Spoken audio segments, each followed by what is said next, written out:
Hi students.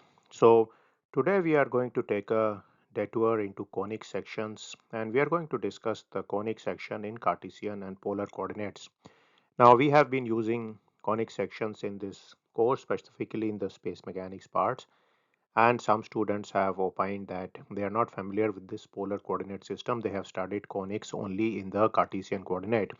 So today I'm going to make a connection between these two and I'm going to briefly review the conics in Cartesian coordinate and the commonality between that and the one we are using in the polar coordinate system.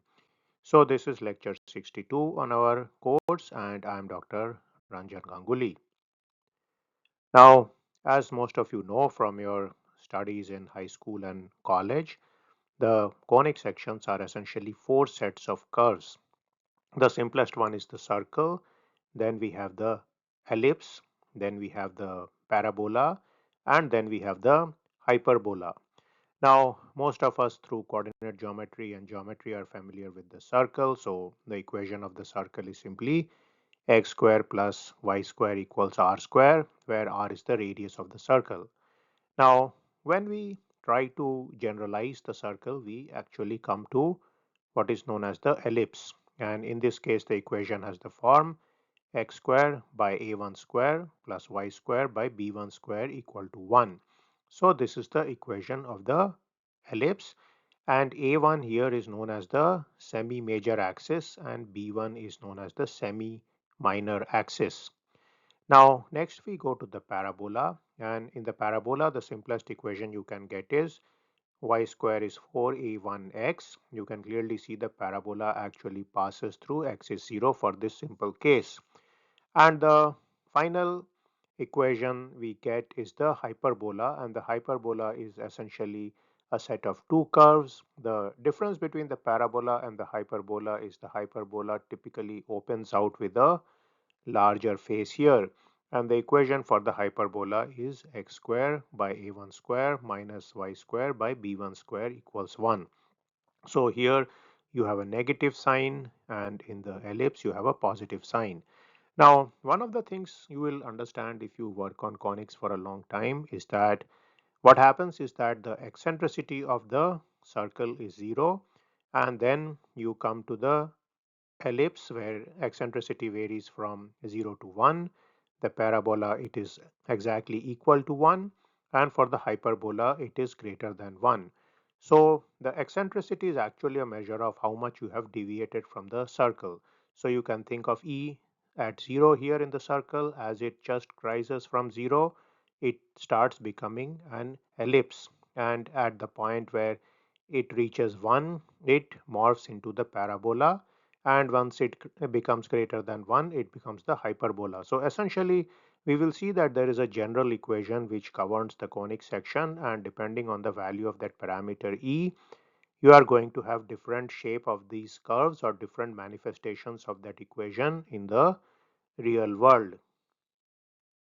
So let us look at the general equation. Now this is the general equation for a conic. It's given in most books in coordinate geometry, mathematics, and even calculus. So if you go back to your high school books or your college books, you are going to see the general equation has a form like this. So essentially you have the x square term, the y square term, the constant term, but you also have terms which depend on x, which depend on y and xy. So you can think of this as a second order equation involving x and y. Now you will immediately see that there is a trivial case where two straight lines could be multiplied and you could get an equation of this sort. So in case that happens, then there is a certain thing that's going to happen, that is this value delta, which is given by this expression here, is going to be equal to 0.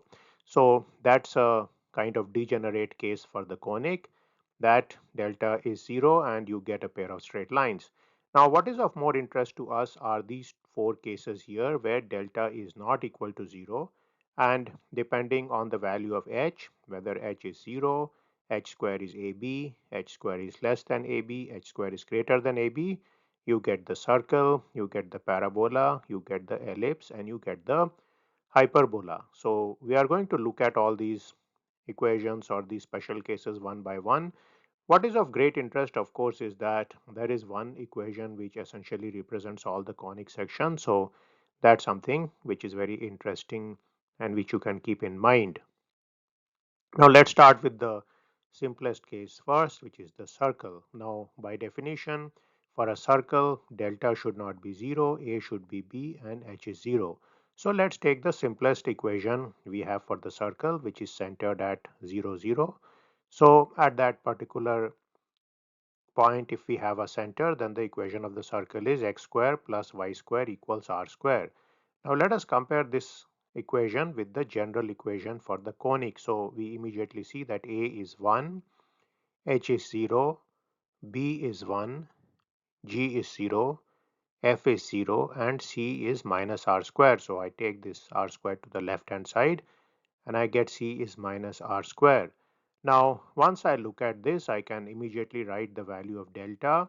So in this case, what you will see that delta, many of the terms are going to be 0 because f is 0, so these two terms are 0, g is 0, so this one is 0, h is 0, so this one is 0. So we only have a term involving a, b, c. A is 1, b is 1, c is minus r square. So the term becomes minus r square, and this obviously is not equal to 0. So the first condition is satisfied. So we know that this equation is not the equation of two straight lines being multiplied together. So we also see here that a equals b equal 1 because a is 1, b is 1. We also see that h is 0. Therefore, all the conditions are satisfied, and therefore x square plus y square equals r square is a circle. So a special case of the conic section, I would say probably the simplest case is the circle. Now we start to depart from a circle and we come to the ellipse. Now the equation for ellipse is given in this form here. Now many a time you simply use a square and b square. Here I am using a1 and b1 simply to differentiate with respect to the general equation because the general equation also uses a and b.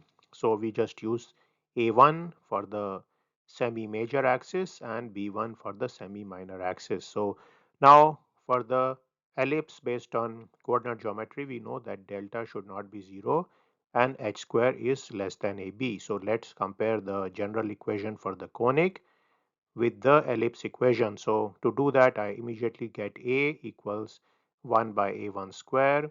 Then I get h is 0. I get b is 1 by b1 square. I get g is 0, f is 0, and I get c is minus 1. So I take 1 to the left hand side. Now looking at this equation from the delta term or for the delta term, most of these terms are going to be 0 because f is 0, then g is 0, and h is also 0. Only ABC is going to be there, and that is going to become 1 by a1 square into 1 by b1 square into minus 1. So I get this term here, and this is not equal to 0. So we don't have a pair of straight lines. So now we clearly see that h square is going to be 0. Also AB is 1 by a1 square into 1 by b1 square if we multiply a and b.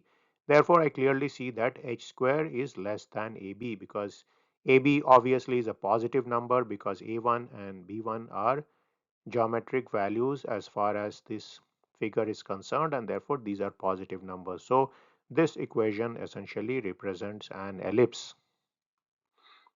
Now let's come to the parabola. So by definition, this graph or equation is going to be a parabola if delta not equal to 0 and h square equals ab. So this is the simplest equation of the parabola in the xy Cartesian coordinate system. So the equation is y square is 4a1x.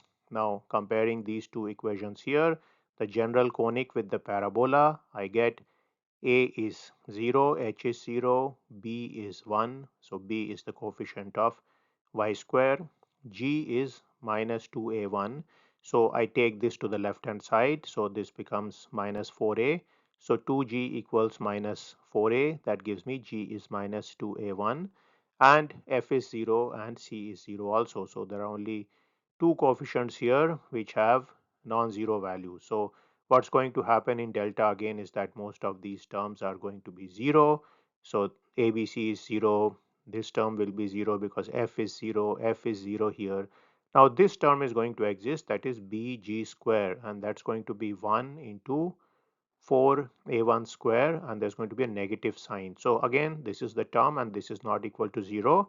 So we know this is not a pair of straight lines, and now we see that h square is 0 based on this. Also we see that a into b is 0, therefore h square equals ab. So this equation is the equation of a parabola, and that's another special case of the conic section general equation. Now we look at the final case, which is the hyperbola. So we know that for the hyperbola, delta not equal to 0 and h square is greater than ab. So we start with the equation of the hyperbola, that's the simplest equation, and then we compare these two equations. So what happens is that a is 1 by a1 square, that's the coefficient of x square. B is minus 1 by b1 square, that's the coefficient of y square, and the constant c, if you take this to the left hand side, becomes minus 1. So that's the constant here. The remaining terms are all 0. So for delta, I again get a term similar to the one in the ellipse. So I will only get the a b c term, and this is going to give me 1 upon a1 square by 1 upon b1 square. But now this is positive because there are two negatives here, so we get a positive term here. This is of course not equal to 0, so we don't have a pair of straight lines. Now we look at h is 0, so h square is 0, and ab is minus a1 square into 1 by b1 square. So these two terms a and b are multiplied here. Clearly I can see that this number is going to be negative. Therefore h square is greater than ab because h is 0. So it's greater than a negative value. Remember, a1 and b1 are positive here. They are both squared. So that's something to keep in mind. So we saw that the general equation which we had in Cartesian coordinates x and y is representative of all the four types of conic sections which we were familiar with from our high school days or early college days. So now let us come back to what we are using in space mechanics, which is the ellipse in polar coordinates. So I'm going to take this equation and let's look at it in Cartesian coordinates. So if we look at in terms of x and y, we are going to see that we defined this as r, this as the starting line at burnout, and the angle theta minus c is here. So the relation between x, y and r is given as follows. So we can clearly see that x is going to be r cos theta minus c and y is going to be r sine theta minus c. So this is coming from trigonometry. Theta minus c is this angle between the x-axis here and the r line here. Now immediately from these two values, if I square this and add them from trigonometry, I get r is root x square plus y square. I can also get that from the Pythagoras theorem here. So r square is x square plus y square. And second thing, of course, I get that this cos theta minus c could be replaced by x by r. So what I'm going to do, I'm going to replace r and theta using x and y and then try to see if this equation in polar coordinates can be expressed in Cartesian coordinates. So let's do that. So we take the equation for r. We know x and y are given by these values. We know r is given by root x square plus y square, and I substitute here. So r is substituted as root x square plus y square. We have p, and here we have 1 plus e x by root x square plus y square. So remember, cos theta minus c is simply x by r. So I can write it as x by root x square plus y square. Now I try to simplify this equation. So what I do is I take this root x square plus y square and I put it on this side. So what happens is that one of these goes up, the denominator part, and I get this equation here. Now there is a cancellation of these two root terms here. So I get this term here. I take this denominator term to the left hand side and I get this equation here. Now looking at this equation, I can write it in this form. I can take the ex to the right hand side. So I get p minus ex and then I square both sides. I get this equation here. Further expansion gives me this here, and finally I get this equation. So now the important thing here is to see the equations in red. This was the equation for the conic in polar coordinates, and this is the equation of the conic in Cartesian coordinates x and y. Remember, this equation does not have anything to do with r and theta now. Now, we'll see this equation is very general, but we are going to right now just think about the ellipse because it grounds us to some geometric figure, and then see if this is the general equation or this how it matches with the general equation. So now what I have done here, I have taken this equation which we got in Cartesian coordinate and I compare it with the general equation which I proposed a few slides before. And by comparing these two equations, I can immediately write a is 1 minus e square. That's the coefficient of x square. Similarly, I get b is or h is 0, b is 1, b is 1 here, and G is PE. You can see G is PE, F is 0 and C is minus P square. So now with all these I can calculate the value of delta. Delta value comes out to be minus P square, so it's not equal to 0, so this is not a pair of straight lines. And then I get two more equations. I get h square is 0 because h is 0, and I get a into b is 1 minus e square. Now from this I can clearly see that h square is less than AB if and only if E lies between 0 and 1. So observe these two equations carefully. Since h is 0, h square is 0 and AB is 1 minus E square. So the only possibility that AB is going to be less than this value, or h square is going to be less than AB if is E is lies between 0 and 1. So this is coming out from this equation here. So for example, if you take E is zero point 0.5 here, you are going to see that this is going to be 1 minus zero point 0.5 square, and so h square is going to be less than that value. So if you are an ellipse, then this is certainly going to be satisfied. Now, one of the things you can immediately realize is that though we did this derivation here thinking about the ellipse, it's actually completely general because we have simply converted the polar coordinate to the Cartesian coordinate. So I can say in general that this is the equation of the conic in polar coordinate, the equation r linking with theta, and the equation involving x and y is the equation in the Cartesian coordinate. And then what I do is exactly what I had done before. So I take this r, I had then got the equation in Cartesian coordinate, compared it with the general equation which I have in blue, got the values for the coefficients, got the fact that delta is not equal to 0, and then actually depending on the particular values of E, I'm going to get different curves or different trajectories or different orbits. So in this case you clearly see that if E lies between 0 and 1, you get the ellipse. If E is exactly equal to 1, you can see this is going to be 0. So you are going to get the parabola because h square is AB. If h square is greater than AB, that's only going to happen if E is greater than 1, in which case you get the hyperbola. And also there is the borderline case where h is 0 and A equals to B. In that case E is 0, that is going to take place. So if E is 0, AB is simply going to be 1, and then you are again going to have this situation. So we clearly see that the value of E in this equation, which is in Cartesian coordinate, is going to actually determine whether you have the circle, whether you have a parabola, whether you have the ellipse, whether you have the hyperbola. So essentially both these two equations, whether we are writing r in terms of polar coordinate or we are writing in terms of x and y involving p, these are the same.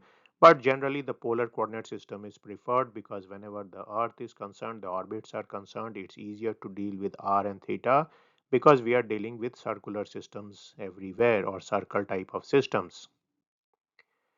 So today's lecture was basically a detour or an excursion into conic sections. So you guys are all familiar with the simple forms of the conic section which I discussed in the first few slides. So most of you know that those are part of this general equation as far as conic is concerned. So this is quite a fascinating thing that there is one general equation in this form which actually represents all the different conic sections. We also saw that if we have this equation in polar coordinate, this is essentially same as this equation in Cartesian coordinate. We can move between these two equations by simply using these two transformation formulas which convert r to x and r to y and so on. And therefore, we clearly now have a better field about how the equation in terms of r represents a conic, and this equation here also is a conic section. So I hope this video will be useful for you, because in the next lecture we are going to start discussing Kepler law, and then again we are going to use conic sections pretty extensively. We are going to use several formulas which are related to the ellipse and so on, and some of this knowledge will help you because most of you have studied conic sections in Cartesian coordinates, and typically that's what high schools do. I don't know why they do that, but that's what they do. But as far as applications in orbital mechanics and space mechanics are concerned, most of the time we prefer to deal with polar coordinates, which unfortunately are typically not taught in most high school and college curriculum, at least as far as conic sections are concerned. So I'll end this video now, and I will see you in a video sometime soon. See you then.